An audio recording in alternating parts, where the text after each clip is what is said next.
Ito ang Pinas Kilabot. Kilabutan ka talaga sa mga nangyayari sa loob mismo ng ating bansa. Dahil ang mga dayuhan ay siya nang naghahari sa loob mismo ng ating bansa na di umano China Coast Guard brutal na inatake ang ating mga sundalo.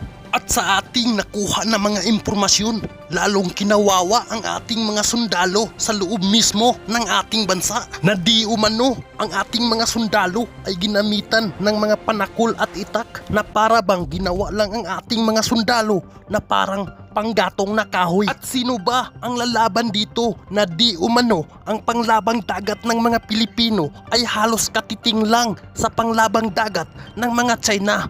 Sino ba ang dapat sisihin dito? Dahil ba ito sa korupsyon? Dahil ba ito sa mga buaya ng ating bansa na halos kinukuha ang kaban ng ating bayan? Ngayon, paano na ito? Ikinawawa na tayo mismo sa loob ng ating bansa. Dahil din ito sa korupsyon, kaya walang budget ang ating bansa. At kung makikita nyo naman, yung mga China Coast Guard, grabe napakalaki ang kanilang mga barko.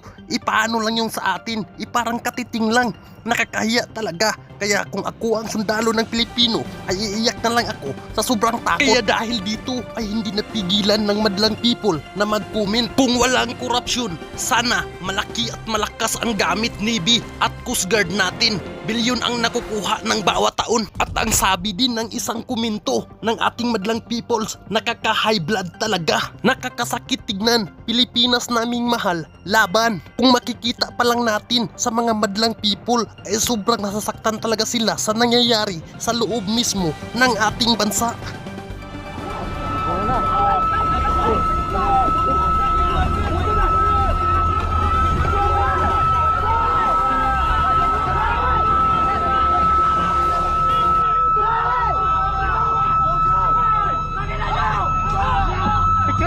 Picturean.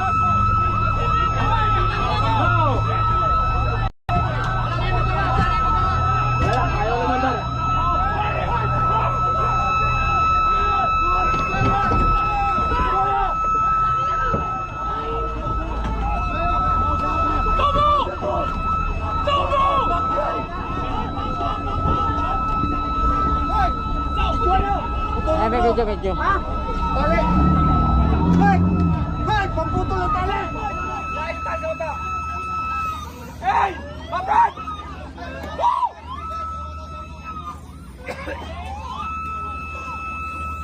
Hey! Stop! This is our territory! Wow! Sorry! Wow! Ano? Stop!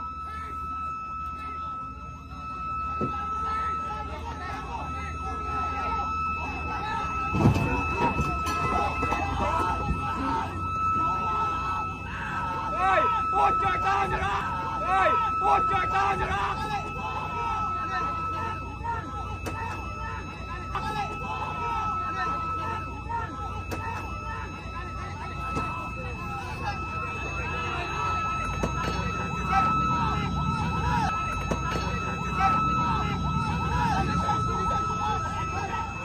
Tropa natin yan?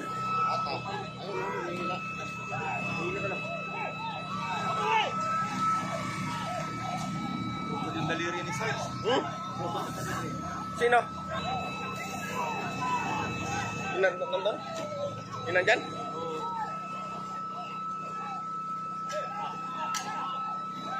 Hindi, sa nabsok para siya, no? May palakon. Ng bato na ng bato.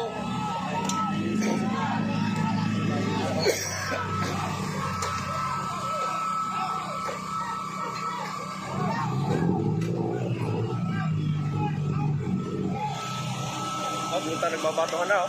Kapatuan na ng bato.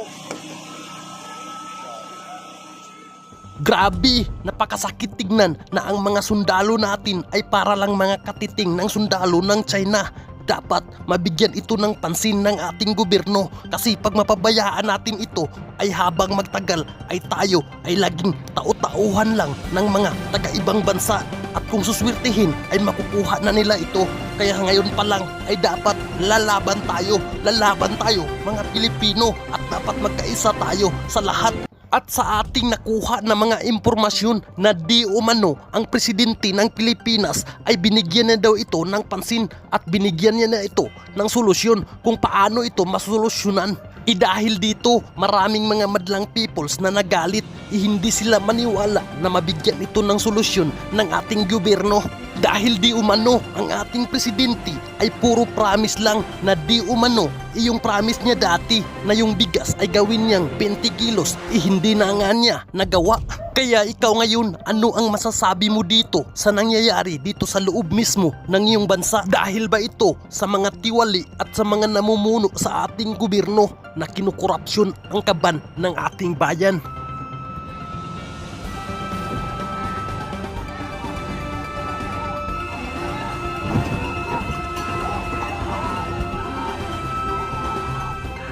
Hey! Huwag ka talaga! Hey! Huwag ka talaga!